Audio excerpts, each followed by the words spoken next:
서울 강동구에 사는 70세 한명숙 씨의 이야기입니다. 어머니, 애 좀 만지지 마세요. 버릇 나빠져요.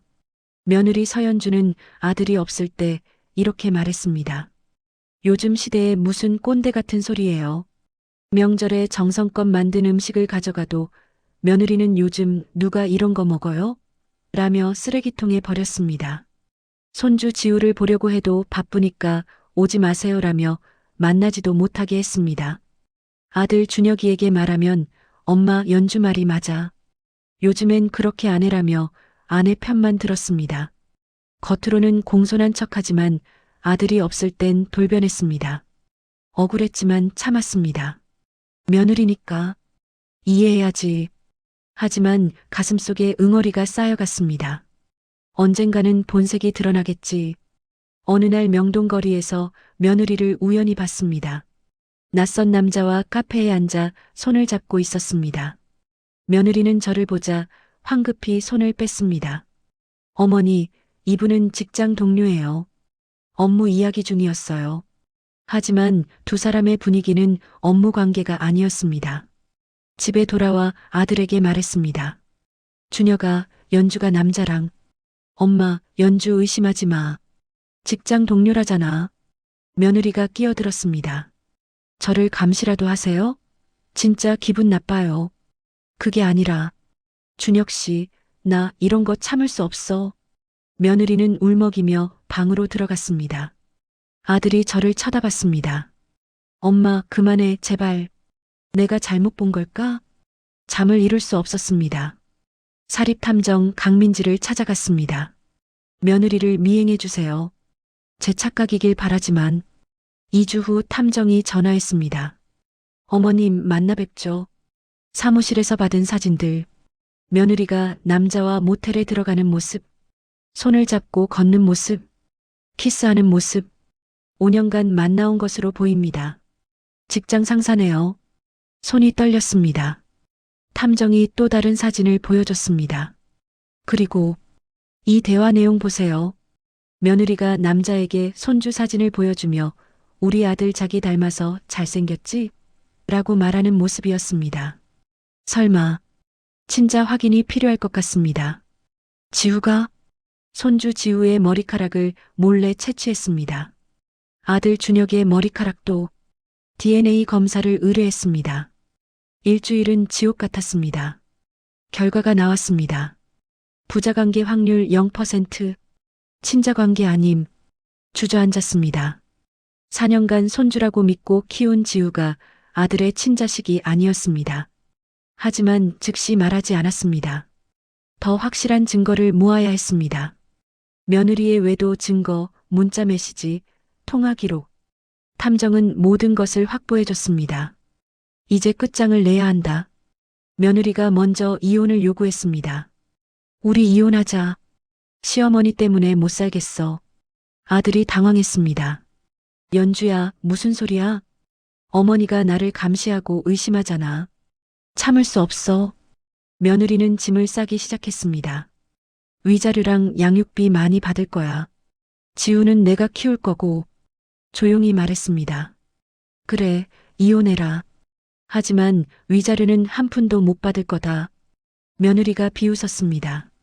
어머니가 무슨 수로요? 내가 피해자예요. 봉투를 꺼냈습니다. 이게 뭔지 볼래? 드디어 끝낼 시간이다. 사진들을 테이블에 펼쳤습니다. 며느리가 남자와 모텔에 들어가는 사진, 손을 잡고 걷는 사진, 키스하는 사진. 며느리 얼굴이 새하얗게 변했습니다. 이건 아들이 사진을 보고 충격에 빠졌습니다. 연주야, 이게 뭐야? 준혁 씨, 미안해. 설명할게. DNA 검사 결과지를 꺼냈습니다. 그리고 지우는 준혁이 아들이 아니야. 아들이 비틀거렸습니다. 엄마, 무슨 소리야? 친자 확인 결과야. 지우는 내 아들이 아니라 저 남자 아들이야. 며느리가 무릎을 꿇었습니다. 시어머니, 제발. 준혁 씨, 미안해. 정말 미안해. 아들은 소파에 주저앉아 머리를 감싸쥐었습니다. 5년이야.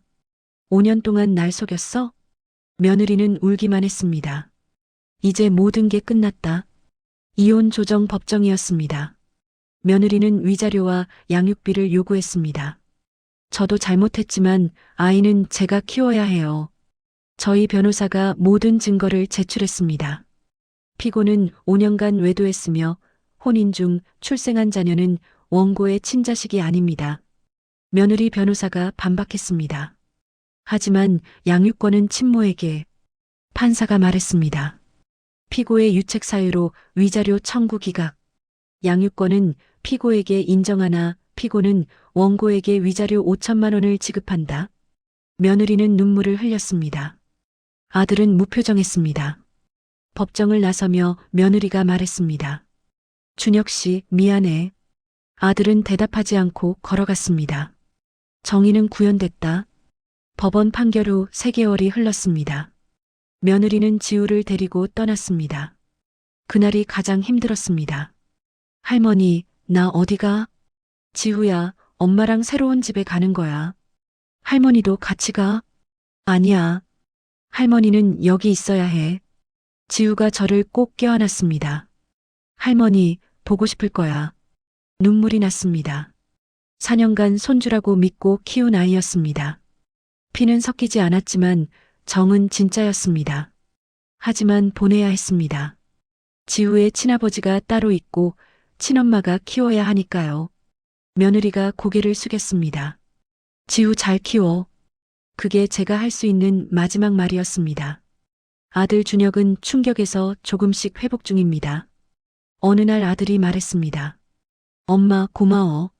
엄마 아니었으면 계속 속고 살았을 거야. 괜찮아, 준혁아. 창밖을 바라봤습니다. 지우를 보내는 게 가장 아팠습니다. 하지만 거짓 위에 세워진 가정은 무너질 수밖에 없었습니다. 진실을 밝혀 아들을 지켰습니다. 그것만으로도 충분합니다. 아들이 제 손을 잡았습니다. 엄마, 우리 다시 시작하자. 고개를 끄덕였습니다. 이제 진짜 가족을 지켰다. 한명숙 씨는 며느리의 배신을 밝혀내고 아들을 지켰습니다. 하지만 가장 아픈 건 4년간 손주라고 믿고 키운 지우를 보내야 했다는 것입니다. 피는 섞이지 않았지만 정은 진짜였기에 지우가 떠나는 날이 가장 힘들었다고 합니다. 여러분이라면 명숙 씨의 선택을 어떻게 보시나요? 진실을 밝힌 것이 옳았을까요? 며느리의 거짓말로 고통받는 시어머니들을 위해 응원의 한마디 남겨주세요. 당신의 댓글이 누군가에게 큰 힘이 될 수 있습니다. 항온의 사랑 아픈 배신 짜릿한 복수 황로베사